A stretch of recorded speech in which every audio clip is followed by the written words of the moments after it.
Math 1108, Section 9.2, Solve quadratic equations by completing the square. Solving a quadratic equation by completing the square involves some preliminary work. Once that work is complete, the equation can be solved by using the square root property. The expression completing the square in this context simply means to create a perfect square trinomial.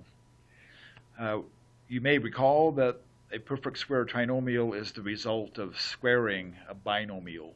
Two examples are shown below. If we square the binomial x minus 3, that means to multiply x minus 3 times x minus 3, and we get x times x is x squared, and then minus x times 3, or minus 3x, and then minus 3x again, and then negative 3 times negative 3 is positive 9, and when we combine the like terms, we get x squared minus 6x plus 9, which is a perfect square trinomial. Another example, if we square the binomial 4y plus 5, that means 4y plus 5 times 4y plus 5. 4y times 4y is 16y to the second, plus 4y times 5 is plus 20y, and plus 5 times 4y is plus 20y again, and then finally plus 5 times 5 is plus 25. We combine the two middle terms by adding and get the perfect square trinomial 16y to the second plus 40y plus 25. Since a perfect square trinomial has characteristics that we know under appropriate conditions, a perfect square trinomial can be constructed. It will be shown in the following examples how to construct or create a perfect square trinomial. In this first example, x to the second plus 2x. First note that the coefficient of x squared is 1. The coefficient of x is 2. 1/2 of 2 is 1, and when we square 1, we get 1. 1 squared is 1. So if we add 1, we now have a perfect square trinomial, and if you factor it, you can write it as x plus 1 to the second. The operator in the binomial is the same as the operator between positive 1x squared and 2x. Okay, in the next example, note that the coefficient of x squared is 1. The coefficient of the coefficient of x is negative 2. Take half of negative 2, which is negative 1, but then square negative 1. Negative 1 squared is positive 1, and when you factor this, you can write it as x minus 1 squared. Okay, in the next example, x squared plus 3x. The coefficient of x squared is positive 1. The coefficient of x is 3. Take 1/2 of 3, which is 3/2, or 3 over 2, and square that number. When you square 3 over 2, you get 9 over 4. So we add 9 over 4, and we now have a perfect square trinomial. When you factor x squared plus 3x plus 9/4, you get x plus 3 over 2 quantity squared. Notice, as in the previous two examples, this number inside the binomial, in this case plus 3/2, that's the same number we got when we took half of positive 3.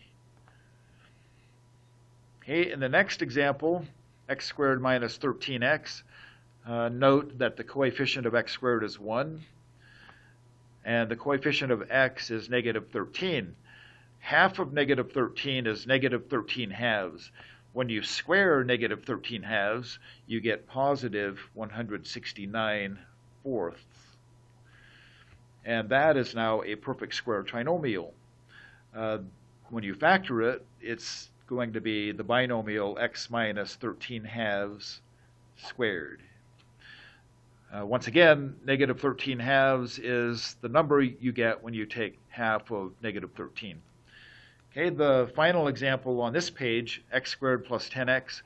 The coefficient of x squared is 1. The coefficient of x is 10. 1/2 of 10 is 5. 5 squared is 25, so we add 25, and now we have a perfect square trinomial. When you write it in factored form, it's x plus 5 quantity squared. Okay, we're going to use this way of creating perfect square trinomials to solve equations by completing the square. Okay, so the general procedure is essentially the same if you want to solve a quadratic equation by completing the square. First, we want the x squared term and the x term on one side of the equation and the constant on the opposite side. And then if the coefficient of x squared is something besides 1, we want to divide every term on both sides by the coefficient of x squared. Okay, so the first step in this one, add 9 to both sides, so we get x squared plus 8x equals 9. And we already have the coefficient of x squared equals 1, but whenever the coefficient of the x squared term is something besides 1, we want to divide every term on both sides by that coefficient. We can go through the steps here. The coefficient of x squared is 1, and then divide every term on both sides by 1. But when you divide everything by 1, nothing changes. Okay, the next step is the completing the square step, or if you prefer, the creating the perfect square trinomial on the left-hand side of the equation step. So the coefficient of x squared is 1. The coefficient of x is 8. Take half of 8, which is 4, and square that number. When you square 4, you get 16, so we're going to add 16 to both sides of the equation. You have to add the same number to both sides. Okay, but the left-hand side is now a perfect square trinomial, so we'll write it as the binomial x plus 4 squared. And then on the right-hand side, 9 plus 16 is 15. And now we can apply the square root method. This is the preliminary work that I was talking about earlier. Now we can apply the square root method. 9 plus 16 is 25. So I'll change that to 25. And now we apply the square root method. X plus 4 equals positive and negative square root of 25. And the square root of 25 simplifies to 5. So in the next step, I'll do two things at once. I'll subtract 4 from both sides and then replace the square root of 25 with 5. So we get x equals negative 4 plus and minus 5. We can simplify further, so we'll write the solutions separately. One solution is x equals negative 4 minus 5, which is x equals negative 9. And the other solution is x equals negative 4 plus 5, which is x equals 1. So the two solutions to that equation are negative 9 and 1. Okay, in the next example, y squared minus 10y minus 22 equals 0.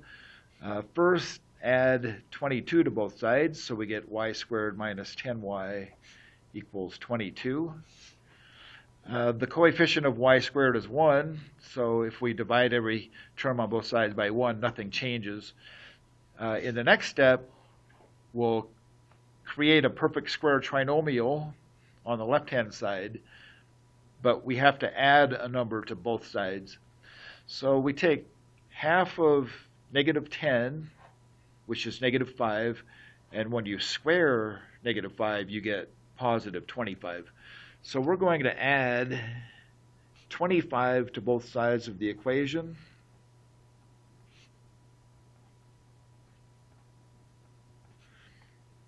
And the left-hand side is now a perfect square trinomial.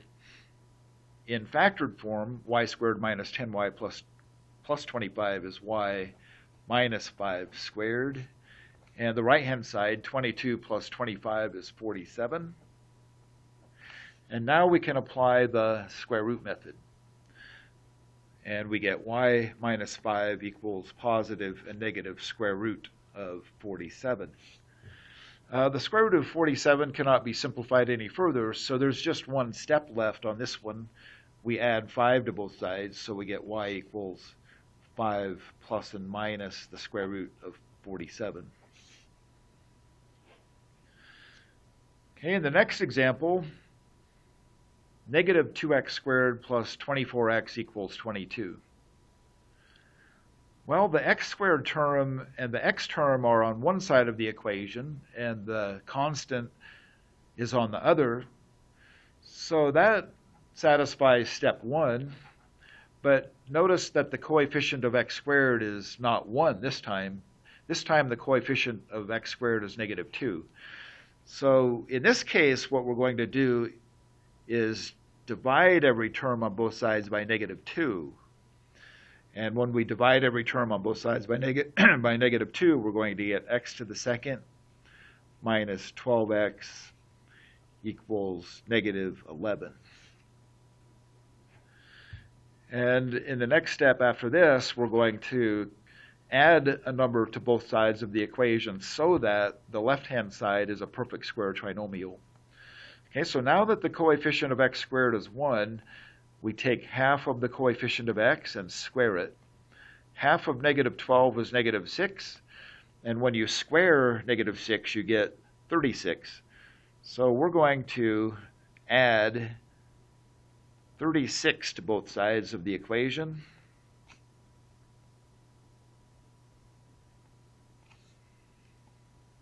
Okay, add 36 to both sides.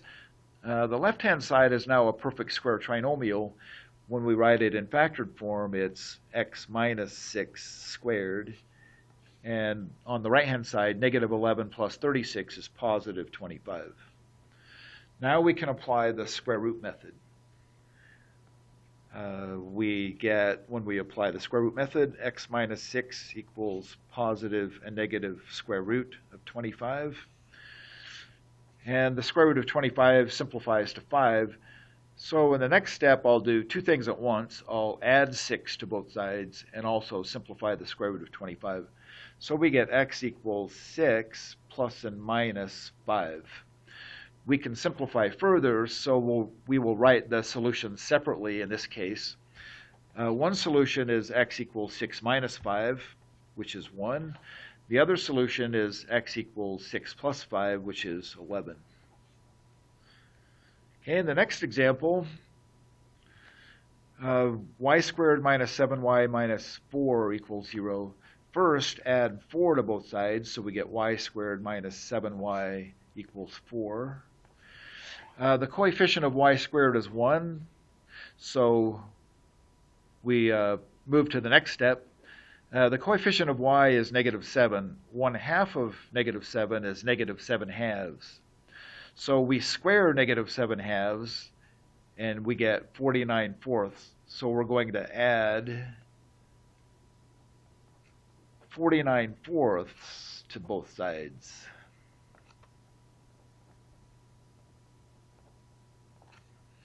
Okay, the left-hand side is now a perfect square trinomial.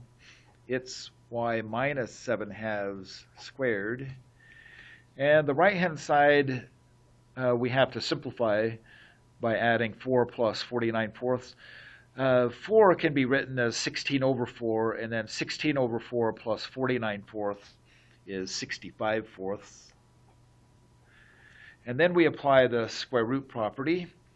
When we apply the square root property, we get y minus 7/2 equals the square root of 65 over the square root of 4, but that simplifies to 2.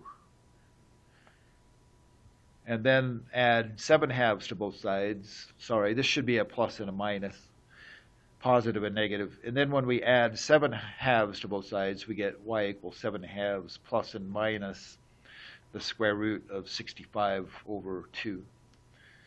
Okay, on this one, there should be an equal 0 here, so I'll put in an equal 0.